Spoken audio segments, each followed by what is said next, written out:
If you haven't played Control yet, well, what the hell are you doing? This is such an excellent game. This game scratches a lot of my itches. It reminds me of Half-Life 2, actually, because you've got a story that is really chilling and thought-provoking. A lot of paranormal stuff going on in a government facility. You use gravity to your advantage in combat. You've got some telekinetic abilities. And, I mean, I'll talk about the graphics a bit later, but the lighting and the shadows in this game, it has been masterfully well painted. Like, your senses are just saturated here. Absolutely saturated with atmosphere and with vibes. And because the story deals with so much sort of space-time continuum, astral plane sort of stuff, I feel like my perceptions of reality have been challenged playing this game.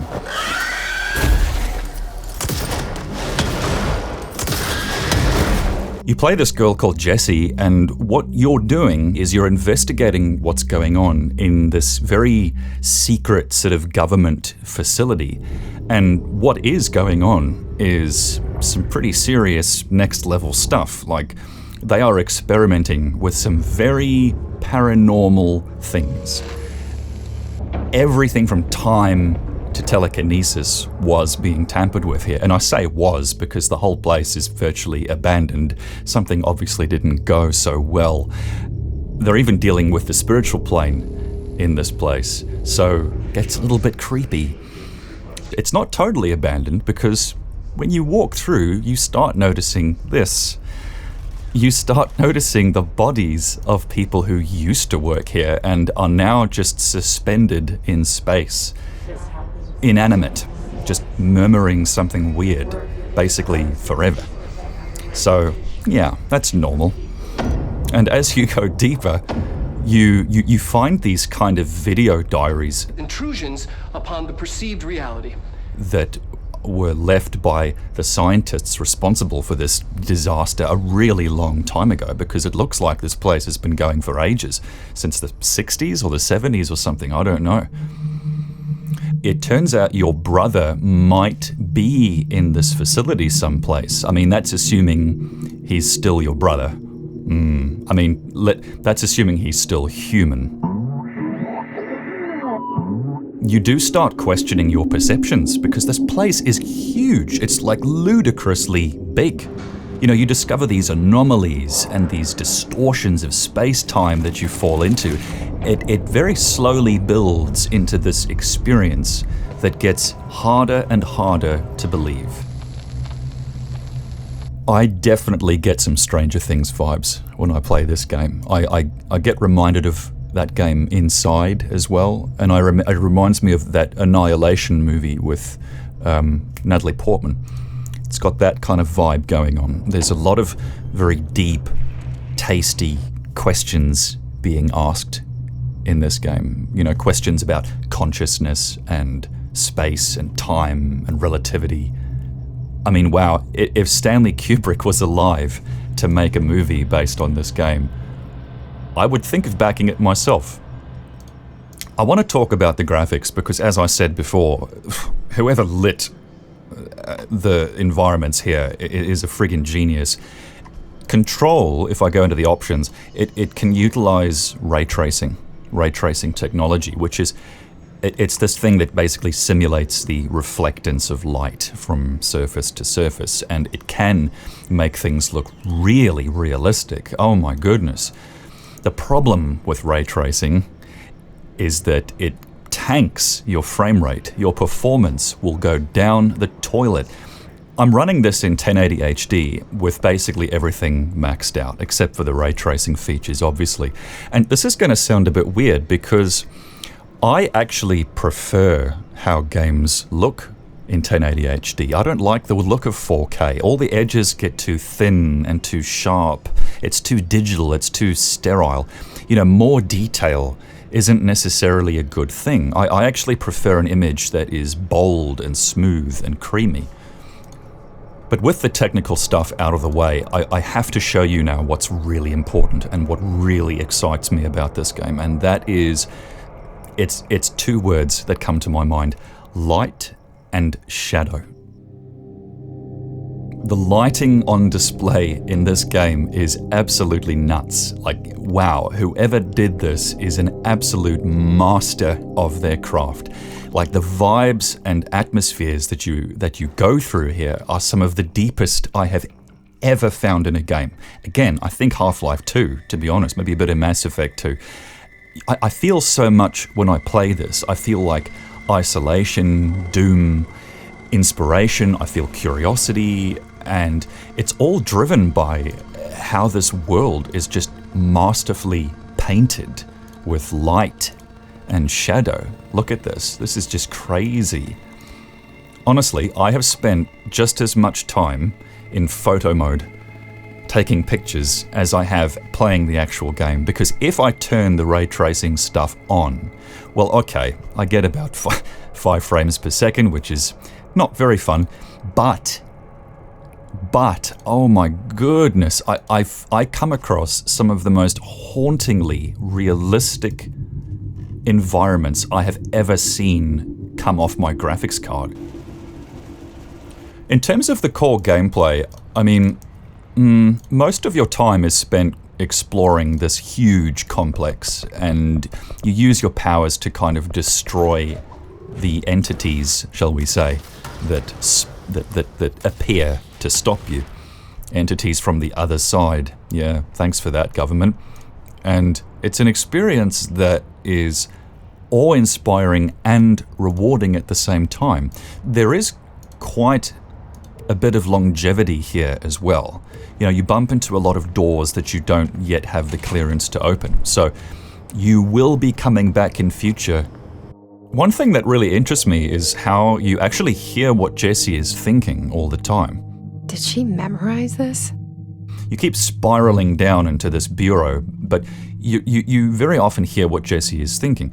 And I can't decide if she's communicating with me, the player. There you are. You were gone. Cut off. Or if she's communicating with whatever presence she feels might be at the center of this whole facility, this whole operation. Maybe it's both, I don't know, but it is really interesting how they've done it this way. And no matter where you go, you will always encounter entities that want to take you down. Your weapons, your weapons are very interesting, shall we say. They're not exactly of this world. And like I said earlier, you can basically bend gravity to your will. You can kind of use telekinesis and stuff, especially once you've made some headway in your skill tree. The game does start off a little bit slowly, a little bit predictable maybe, because Jessie takes time to discover her true powers. You know, a lot of games start off a bit slow. You gotta evolve from the goldfish attention span to really appreciate this game, because it rewards your patience and you will get hooked into this thing really deep.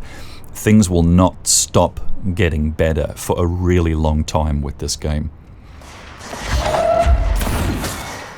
One thing that kind of bugs me a little bit is that Control is a third-person shooter.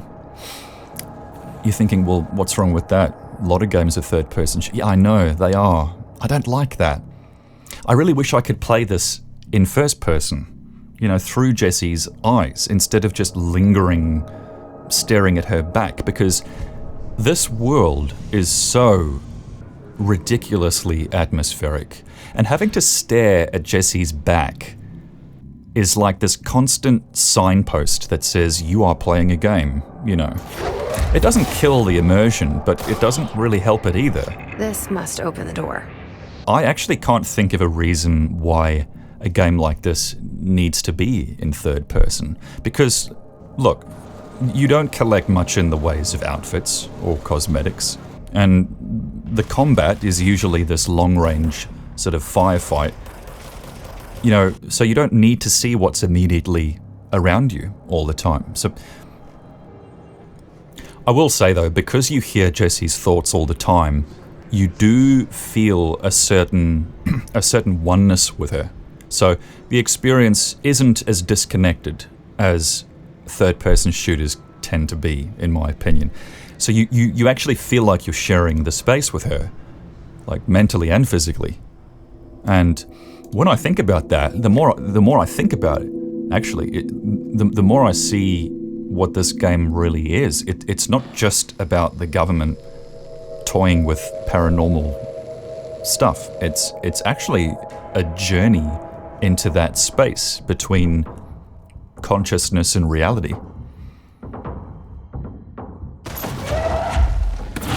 I want to just talk about the combat as well.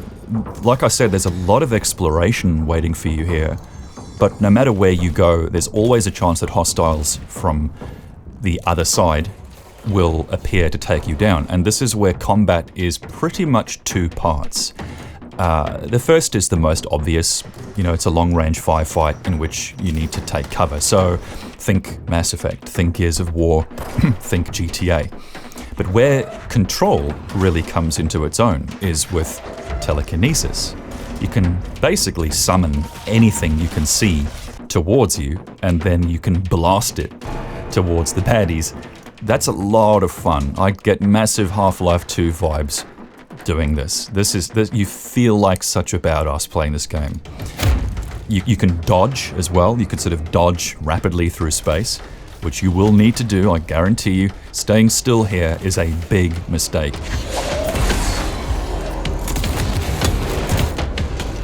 The way that you regain your health is by collecting these little blue lights that drop from your enemies, and I really like this. It's not a terribly unique mechanic, but I like it because it means you need to keep moving. You have to keep moving to survive. You can't just pop a stim pack or run off to find a med kit. You need to move, very often right into danger. And I have to say this as well. Oh my goodness. Oh man. One of the things I love, I applaud this game for this so much. There's no automatic cover system. No. So many games I've played, you press a button and then your character just automatically goes and takes cover behind the nearest whatever. And then you hold a button and then she aims down the side, leans over, and then you release the button and then she goes back into cover. It's like a game of whack-a-mole. So many games, it's like whack-a-mole. I don't like it.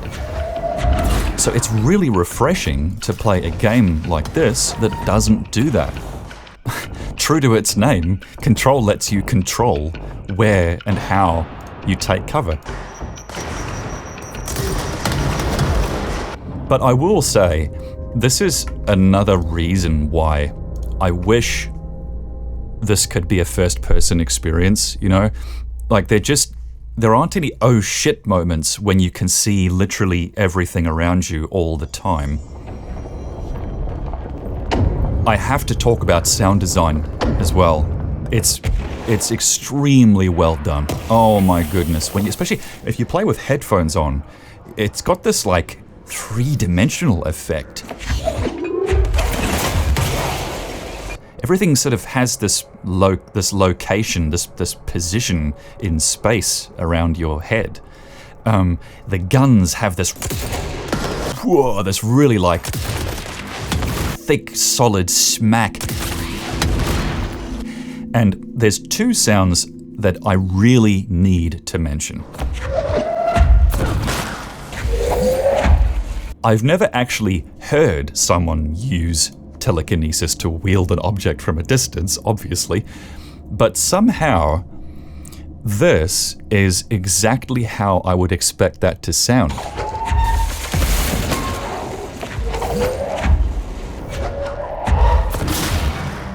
It's frightening, it's organic, it's actually kind of like a voice in a way. And speaking of voices, oh man, the chanting that comes from the bodies floating in the air throughout this facility is just genius. And if you listen really carefully, you can actually make out words and passages here and there, which is kind of creepy.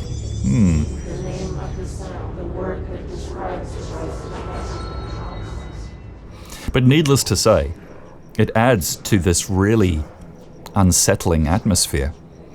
Speaking of which, I think there's a cricket in this room. So how would I describe the music in this game? I would say it's spacious and it's ethereal. A lot of really big pads that are like dreamy and spooky. The music actually feels like your friend in a way, because it's always changing speed and complexity based on the danger that you may or may not be in. And it very gently kind of informs you when you've cleared an area of hostiles. And that's a little bit, usually I'd say that's a bit hand-holdy, but it's okay. And the music overall, it's this really subtle sort of presence throughout the game. It never dominates, it only ever complements. So I love it. This game wants to make you ask questions, I think. So the music just supports that so well, because the music is always echoing from a distance, you know? It's always kind of calling you further into the abyss. So yeah, in case it isn't obvious by this point, I have thoroughly enjoyed playing this game. I've finished it. It's taken me a huge amount of time to finish. I've enjoyed every moment of it. It's been this chillingly realistic journey into the unknown. Like, this experience is going to stay with me. There are some times when the game feels a little bit like a standard third-person shooter, especially in the first half. But I would say, man, without a doubt, oh my goodness, man.